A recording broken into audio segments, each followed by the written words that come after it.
So I'd like to welcome to the stage our first speaker. This is a Superstar session about user-generated content as the doorway to the metaverse. And so let's have a round of applause for Joakim Linna from Yahaha. All right, good morning, everyone. My name is Kim, and I'll be talking about UGC, the metaverse, and all kinds of nefarious things that you might have heard about before. But we're going to break it down and kind of talk about it on a more casual level as a creator. So I decided to first have a slide just introducing me real quick. I go by Kim normally, so if you meet me in the halls later, that's what you can say when you meet me. I'm what's called an evangelist, and it's my first job, but I'm very excited about it because it means I get to do stuff like this. Another word for evangelist is technical marketer. So basically, I know a lot about our platform, and I love talking to people. And it's a fantastic job for me, honestly.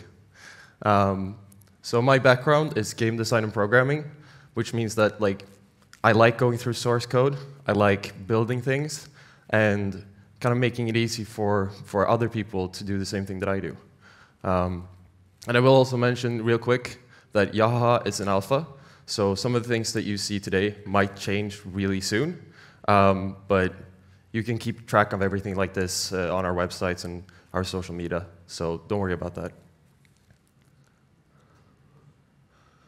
So this is our agenda for today, and it seems like way more than you can fit in 15 minutes, but I promise you I have planned this and practiced it. So we're going to start by just breaking down the word metaverse, because it's a word that people have a lot of different associations with, and I will give you our association with it.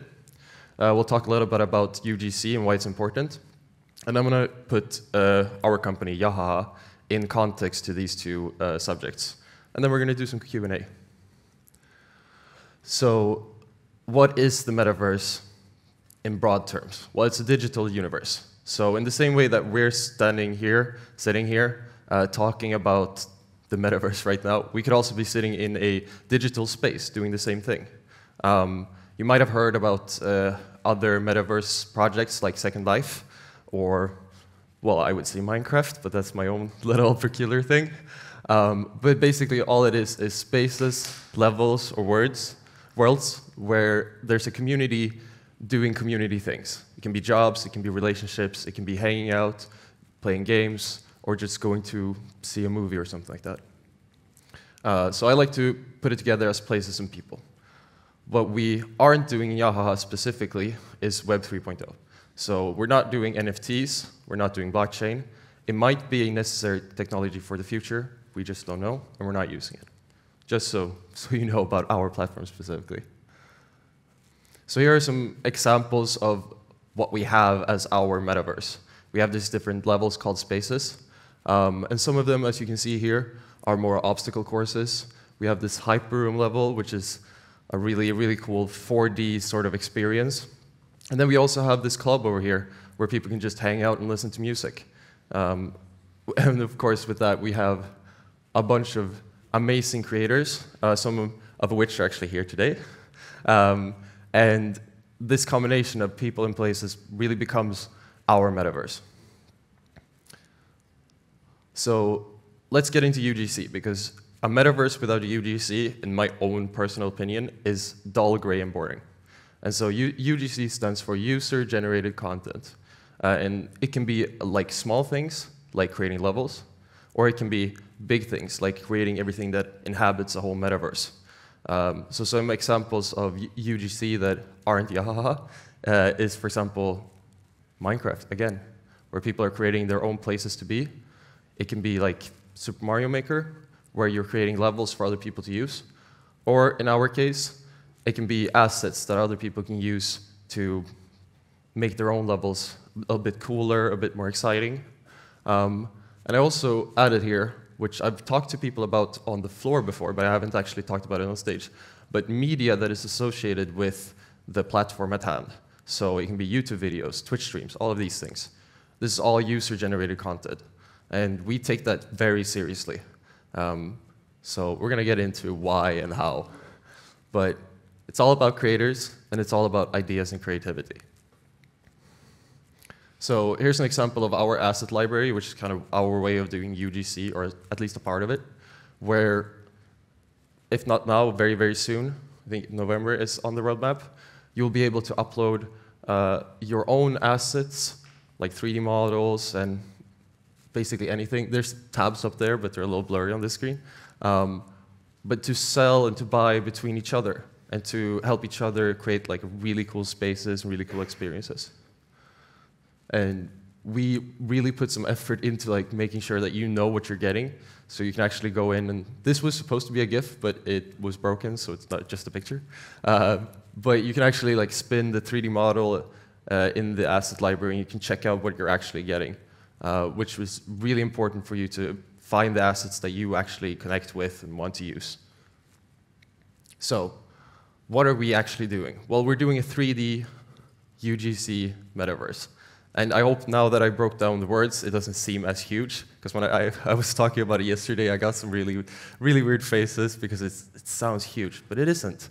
UGC and Metaverse go hand in hand, and we choose to do 3D because there's sort of been like a disconnect between individual creators and the 3D kind of aspect of video games. So what we want to do is we want to put the tools in the creators' hands, let them be creative, and have like a low barriers to entry so everyone can be creative, be with their community, and create cool things. Also interact with each other and learn from each other to create even bigger things in the future. So right now we're available on mobile for players and on mobile PC and Mac for creators. So what you can do is you can play the game on mobile, play the game on PC and Mac, and then you can go to PC and Mac and you can create for yourself. Which I recommend doing. If not, staying with us forever, but trying it and seeing if you like it. Because I thought I wouldn't when I started months and months ago, because I'm a programmer and we really lean on this no-code bit. But I found myself not wanting to code, not wanting to be logical from a text perspective. I found my space, I used templates, I used assets from the library, and I found that I could free myself from the burden of being a programmer, which sounds like I hate programming now, but I still love programming. It's just a different way of seeing the game creation, you know, oh no, I lost the word. It's a different way of creating games, basically. And so I was mentioning templates, which really helped me out, because I'm not a level designer, but I'm learning slowly from my fellow creators in the community.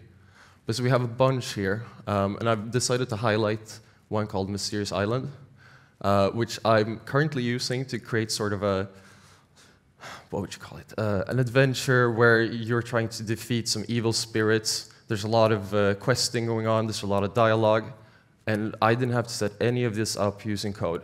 We already have all these systems that make it easier for you to just create the quests, get the inventory system up and running, and it's actually working pretty well. Even though I have like a tight schedule, I'm traveling a lot, I can still sit down in the airport and just start creating whenever I am. And I wanted to lean on this a little bit because we're working on this currently. We're working on a lot of things. But we actually added a node programming system for those of you that do want to code. And we also have Lua for those that refuse to use node programming. I am one of those, but I'm trying to change because I know that node programming is the future. But this is available right now, and it will be improved all the time, basically. And so why is this relevant? I think I'm over time a little bit. So why is this relevant? Well, we have a monetization system. You're going to be able to sell your assets. You're going to be able to sell your music, your sound effects. You're going to be able to sell your scripts. We're also going to have premium levels where you can buy entry into your levels. This is also a great intro to game development. So for students, for example, to be able to build a portfolio, to be able to practice their art. And of course here, prototyping. Whenever I'm building stuff in other tools and in engines as well, I spend a lot of time not doing what I'm prototyping. I spend a lot of time setting up. So in our platform, you can prototype really, really, really quickly and have quick turnover for your ideas. And the final one, social media. in my opinion, our platform actually looks really good, especially when we have great creators that make it look amazing.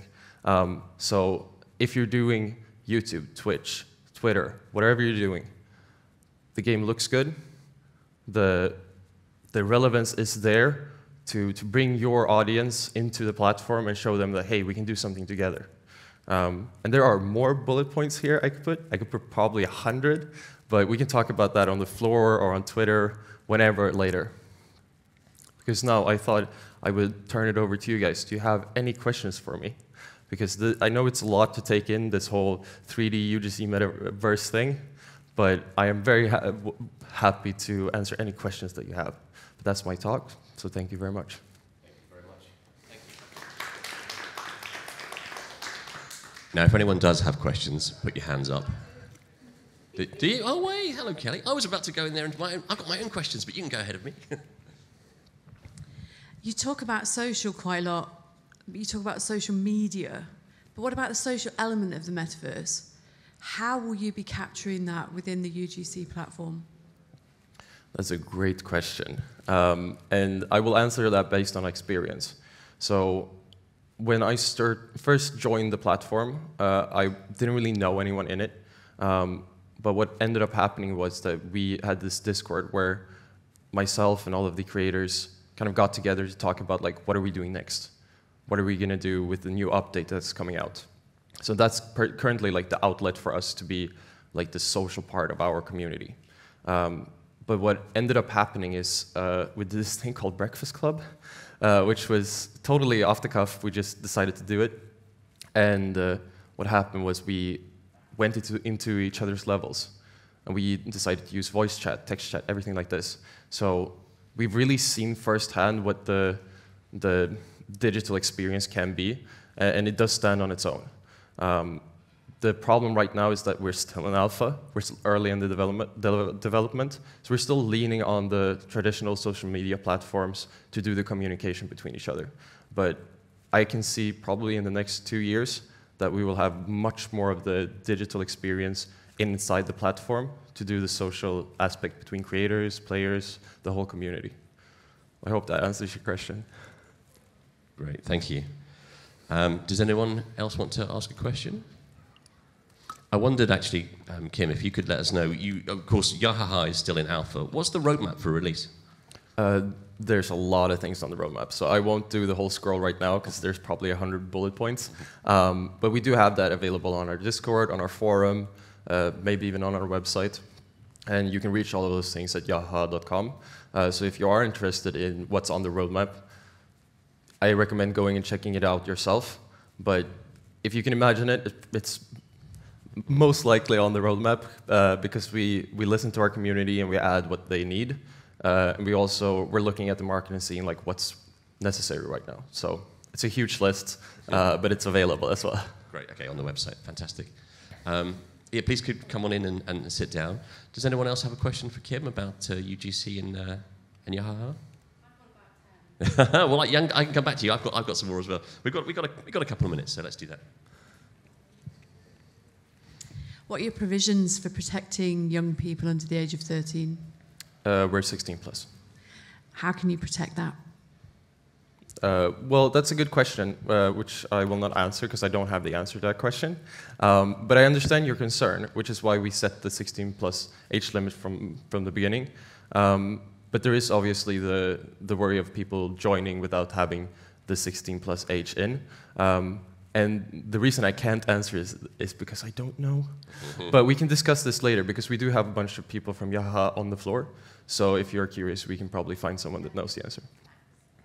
Kim, how hard is it to begin creating content in Yahaha if you're already familiar with another platform? Let's say you're a Roblox creator or something like that. What's the onboarding like?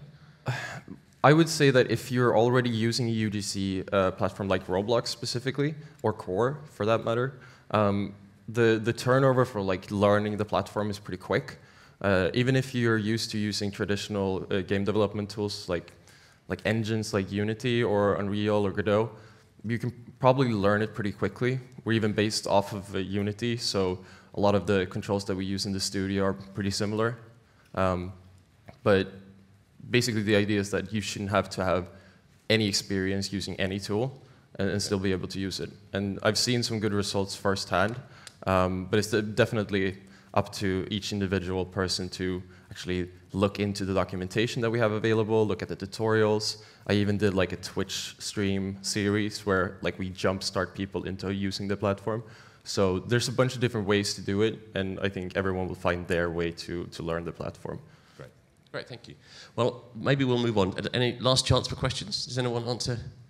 No, let's leave it there. Thank you very much. Well, look, thank you very much, Kim, for that talk. Thank you. And of course, if anyone wants to find out more about Yahaha, you can find Kim on Meet to Match.